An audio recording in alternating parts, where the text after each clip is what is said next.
Nadakip ng mga otoridad ang most wanted person sa kasong statutory rape sa isinagawang manhunt operation sa Laguna. Magbabalita dyan si Patrol Woman Marjorie Bacani. Arestado ang most wanted person sa Calabarzon sa isinagawang manhunt operation ng Cabuyao PNP nito lamang ika-14 ng Oktubre sa taong kasalukuyan. Kinilala ni Police Colonel Goven Mel Yamashita Unos, Acting Provincial Director ng Laguna Police Provincial Office, ang akusado na si alias Lester at kasalukuyang naninirahan sa Cabuyao City, Laguna.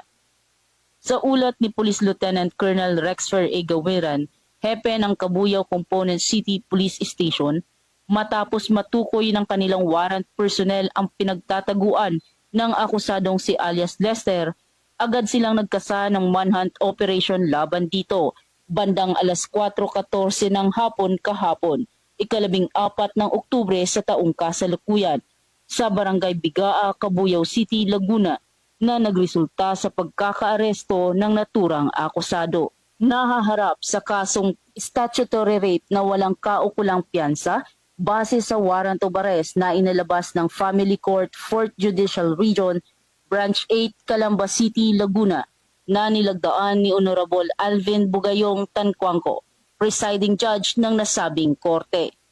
Samantala, kasalukuyang nasa kustodiya na ng Cabuyao Component City Police Station ang arestadong akusado at agad namang inimpormahan ng korte na pinagmula ng warrant of arrest sa pagkakaaresto nito.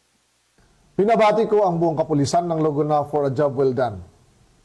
Sa mga Lagunense, makakaasa kayo sa tuloy-tuloy na operasyon ng Laguna PNP laban sa kriminalidad upang masiguro ang seguridad, katahimikan at kaayusan sa buong lalawigan ng Laguna. Ang Laguna PNP ay hindi titigil na tugisin ang mga taong may pananagutan sa batas. Dahil dito sa bagong Pilipinas, ang gusto ng pulis, ligtas ka.